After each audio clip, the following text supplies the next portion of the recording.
अटल बिहारी वाजपेयी साहब के जन्मदिन पर हम उन्हें शत शत नमन करते हैं। उन्होंने कहीं लिखा था कि हम पड़ाव को समझे मंजिल, लक्ष्य हुआ आँखों से ओझल, वर्तमान के मोह जाल में आने वाला कल न भुलाएं, आओ फिर से दिया जलाएं, आओ फिर से दिया जलाएं। नमस्कार, जय हिंद साथियों। रीट एग्जाम हेतु सामाजिक अध्ययन की जो अपनी टॉपिक वाइज टेस्ट सीरीज चल रही है, सीरीज संख्या 36 और अपना संकलन चल रहा है पुनर्जागरण एवं सामाजिक सुधार आंदोलन से। प्रारंभ करते हैं आज के सवालों को। हम आज की सीरीज में पहला सवाल है अपना, एनी बेसेंट से संबंधित पत्र है कॉमनवेल्थ, न्यू इंडिया, दोनों या इनमें से कोई नहीं। तो साहब उत्तर हो जाएगा अपना स। एनी बेसेंट से जो रिलेटेड पत्र है वो कॉमनवेल्थ और न्यू इंडिया, ये दोनों पत्र है जो एनी बेसेंट से रिलेटेड है। ठीक है। अगला सवाल, वहाबी आंदोलन का संबंध है ज्योतिबा फूले से, अहमद बरेलवी से, आत्माराम पांडुरंग से या फिर अब्दुल गफ्फार खान साहब से।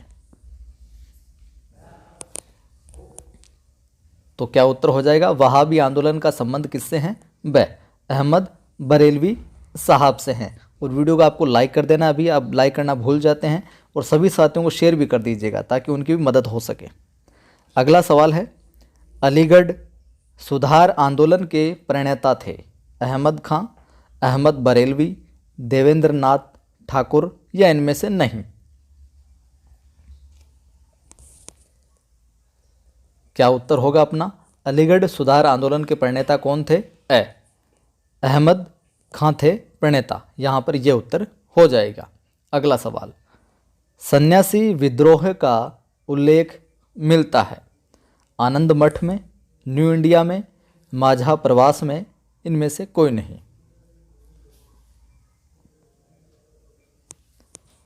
तो बताइए सन्यासी विद्रोह का उल्लेख कहाँ मिलता है? उत्तर हो जाएगा अपना आनंद मठ में। विकल्प है जो यहाँ पर सही होगा। हमारे द्वारा आपको समग्र रूप से टॉपिक वाइज जितना भी पाठ्यक्रम है वो करवाने का प्रयास किया जा रहा है, तो आप भी थोड़ा सा सहयोग करें, ज़्यादा से ज़्यादा मित्रों को जोड़ें, शेयर करें वीडियो को। अगला है अपने मिलान करना आपको। एक तरफ तो जो विद्रोह हुई है वो है और दूसरी तरफ है उनके नेता। ठीक है। तो बताइए कैसे क्या मिलान होगा? वीडियो रोक के मिलान कर सकते हैं। तो मैं बता देता हूँ आपको, यहाँ पर सभी जो विद्रोह और उनके नेता वो मिलान किए हुए हैं पहले से ही। कोल विद्रोह से जुड़े हुए थे भगत समूह, कोल विद्रोह भगत समूह द्वारा, नील आंदोलन, दिगंबर या विष्णु विश्वास, पावना विद्रोह, बंगाल किसानों, संथाल विद्रोह, सिदोन कान्हू, रामोसी विद्रोह उमाजी द्वारा और नागा विद्रोह रानी गोडिन लियू, ये इनके नेतृत्व वाले थे और इधर ये इनके विद्रोह थे। आगे कुछ और विद्रोह हैं जिनका नेतृत्व किसने क्या किया वो भी देख लीजिए आप, अगर इनमें से सवाल आ जाए तो। पागलपंथी विद्रोह टीपू द्वारा, कूका विद्रोह भगत जवाहरमल राम सिंह कूका द्वारा, ताना भगत आंदोलन जतरा और बलराम भगत द्वारा, चेचो आंदोलन मोतीलाल तेजावत द्वारा और भूदान आंदोलन विनोबा भावे द्वारा। यानी कि कुछ भी नहीं छोड़ा है, कोई भी आंदोलन नहीं छोड़ा है। अच्छे से देख लीजिएगा इनको एक बार और आप। अगला सवाल है, भारत में सर्वप्रथम आर्थिक विकेंद्रीकरण की शुरुआत किसके द्वारा की गई, या आर्थिक विकेंद्रीकरण किसने शुरू किया? Lord Mayo, Lord Dalhousie, Lord Ripon Dufferin. क्या उत्तर हो जाएगा?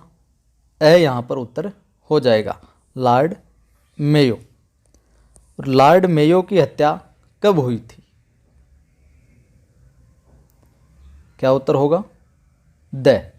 1872 में लॉर्ड मेयो की हत्या हुई थी और इनकी जो हत्या है वो पोर्ट ब्लेयर में एक अफगानी ने गोली मारकर की थी। पोर्ट ब्लेयर में की थी अफगानी ने गोली मारकर। अगला सवाल है, लॉर्ड लीटन ने किस एक्ट के तहत ब्रिटिश सम्राट को भारत का सम्राट घोषित किया? किसने? लॉर्ड लिटन ने। किस एक्ट के तहत? रॉयल टाइटल एक्ट के तहत, वर्नाकुलर प्रेस एक्ट के तहत, आर्म्स एक्ट, या इनमें से कोई नहीं? क्या उत्तर हो जाएगा? उत्तर हो जाएगा यहाँ पर अपना पहला विकल्प ए। रॉयल टाइटल एक्ट के तहत लॉर्ड लिटन ने ब्रिटिश सम्राट को भारत का सम्राट घोषित किया था। नीचे तथ्य भी देख लीजिए। और यह एक्ट 1876 ईस्वी को दिल्ली दरबार में लाया गया। ठीक है। वर्नाकुलर एक्ट है जो, उसके बारे में भी देख लीजिए यहीं पर। यह एक्ट भी लिटन के समय आया था। वर्नाकुलर एक्ट भी किसके समय आया? लिटन के समय आया था।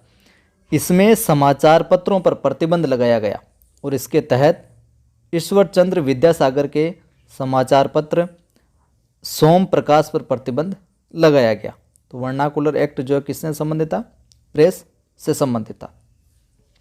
अगला देखिए, लॉर्ड रिपन ने सर्वप्रथम कौन सा अधिनियम पारित किया? कारखाना अधिनियम, वर्नाकुलर एक्ट, आर्म्स एक्ट, या सभी? बताइए क्या उत्तर हो जाएगा?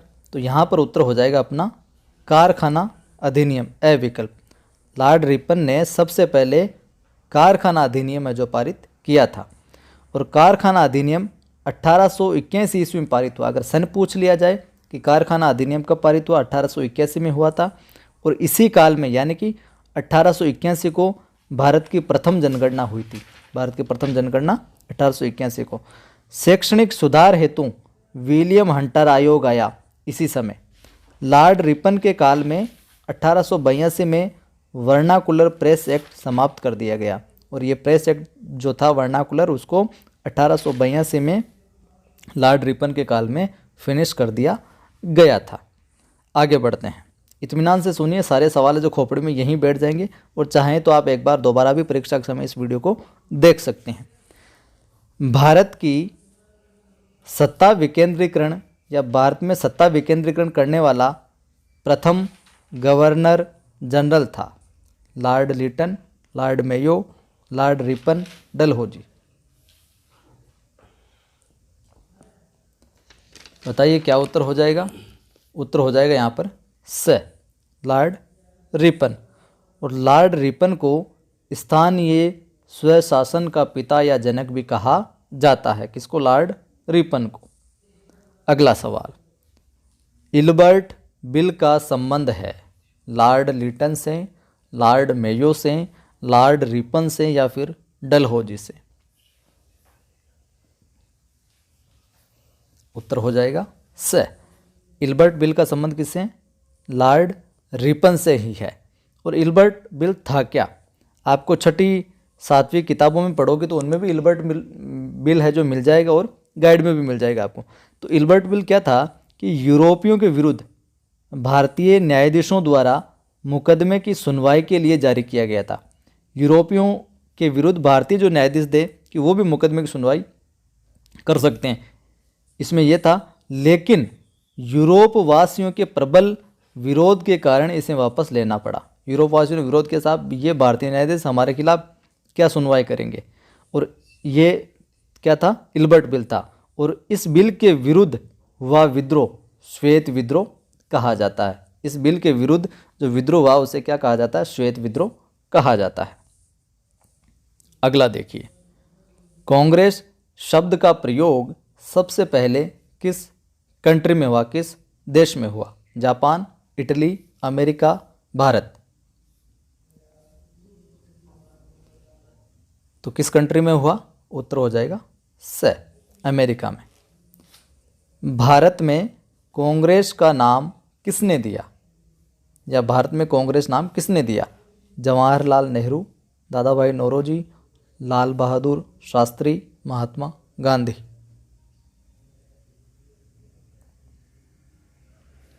क्या उत्तर हो जाएगा? ब, दादा भाई नौरोजी साहब ने। व्याख्या देख लीजिए, यहाँ से भी सवाल पूछे जाते हैं। भारतीय राष्ट्रीय कांग्रेस का प्रथम अधिवेशन 28 दिसंबर 1885 को हुआ। बम्बई में हुआ। गोकुलदास तेजपाल संस्कृत महाविद्यालय में हुआ। बम्बई में गोकुलदास तेजपाल संस्कृत जो महाविद्यालय है वहाँ पर हुआ था ये प्रथम अधिवेशन, और इसमें व्योमेश चंद्र बनर्जी जो थे अध्यक्ष थे, इनकी अध्यक्षता में ये हुआ था 28 दिसंबर 1885 बम्बई में गोकुलदास तेजपाल संस्कृत महाविद्यालय में। आगे बढ़ते हैं। भारतीय राष्ट्रीय कांग्रेस का इससे पूर्व नाम था भारतीय राष्ट्रीय संघ, भारतीय कांग्रेस संघ, भारतीय विदेशी कांग्रेस, कोई नहीं।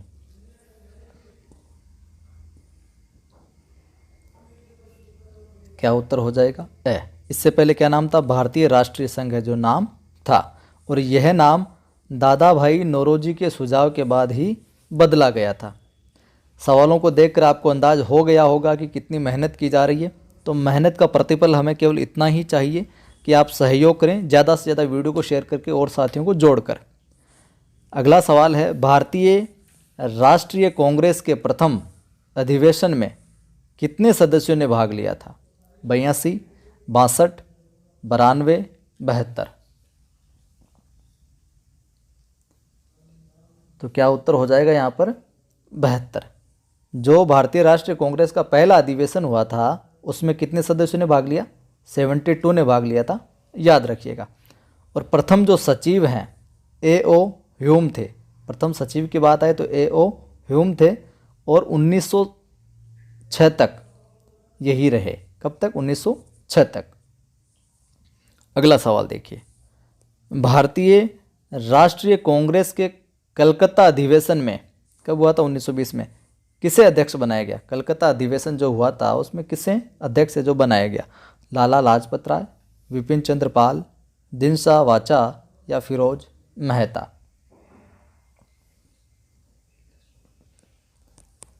उत्तर हो जाएगा ए। लाला लाजपत राय साहब को बनाया गया था 1920 के कलकत्ता अधिवेशन में अध्यक्ष। और भारतीय राष्ट्रीय कांग्रेस में सर्वाधिक समय तक अध्यक्ष रहने का जो गौरव है वो जवाहरलाल नेहरू और नौरोजी को है। कब? कितनी बार? 3 बार, नेहरू साहब और नौरोजी साहब। अगला सवाल है फिर मिलान करने वाला। एक तरफ तो क्रम है कांग्रेस के अध्यक्षों का और दूसरी तरफ है जो उनका नाम है, तो किस के अंदर कौन रहा वो मिलान करना है आपको। वीडियो को आपको रोक के मिलान कर सकते हैं अपने हिसाब से, फिर मैं आपको बता दूंगा। तो सुनिए उत्तर कैसे क्या मिलान होगा। एक के अंदर हो जाएगा ए। प्रथम फारसी अध्यक्ष कौन? नौरोजी, दादा भाई नौरोजी। प्रथम फारसी अध्यक्ष कौन? नौरोजी। इत्मीनान से सुनिएगा। 2 के अंदर क्या हो जाएगा? डी। प्रथम मुस्लिम अध्यक्ष कौन? तैयब जी। प्रथम फारसी अध्यक्ष तो हो गए नौरोजी, प्रथम मुस्लिम अध्यक्ष कौन थे? तैयब जी। 2 के अंदर डी। 3 के अंदर होगा सी। प्रथम अंग्रेज अध्यक्ष कौन? जॉर्ज यूला। ठीक है। 4 के अंदर हो जाएगा बी। प्रथम महिला अध्यक्ष कौन? Annie Besant. प्रथम महिला अध्यक्ष कौन? Annie Besant. और प्रथम सचिव कौन? ऊपर ही मैंने आपको बताया। 5 के अंदर हो जाएगा क्या? ए। प्रथम सचिव कौन? ह्यूम, जो 1906 तक सचिव रहे। ठीक है, ये हो गया आपका सवाल। आगे बढ़ते हैं। किसने भारतीय राष्ट्रीय कांग्रेस को नगण्य अल्पमत का प्रतिनिधित्व करने वाली संस्था कहा? किसने कहा कि जो भारतीय राष्ट्रीय कांग्रेस है वो नगण्य अल्पमत का प्रतिनिधित्व करने वाली संस्था है? डफरिन ने, डलहौजी ने, रिपन ने या फिर लीटन ने? उत्तर हो जाएगा साहब अपना ए। डफरिन ने ये कहा। अगला सवाल। अंग्रेजी राज को ईश्वर की अनन्य कृपा मानने वाले थे। जो अंग्रेजी राज था उसको ईश्वर की ये अनन्य कृपा है, ये कौन कहते थे? नौरोजी, रानाडे व बनर्जी, दिनसा वाचा या सभी? उत्तर हो जाएगा द। उत्तर क्या हो जाएगा? द। यानी कि नौरोजी, रानाडे, बनर्जी, दिनसा वाचा ये सभी क्या मानते थे कि अंग्रेजी राज है वो ईश्वर की अनन्य कृपा है। और उग्रवादी नेताओं ने इस उदारवादी नेताओं की नीति को राजनीतिक भिक्षावृत्ति कहा। जो उग्रवादी नेता थे उन्होंने इन उदारवादी नेताओं के बारे में क्या, इनकी जो नीति थी इसके बारे में क्या कहा कि ये क्या है, राजनीतिक भिक्षावृत्ति है केवल। अगला सवाल देखिए, बंगाल विभाजन लागू हुआ। बंगाल विभाजन लागू हुआ 16 अक्टूबर 1905, 18 अक्टूबर 1905, 17 अक्टूबर 1905 या फिर 15 अक्टूबर 1905। क्या उत्तर होगा?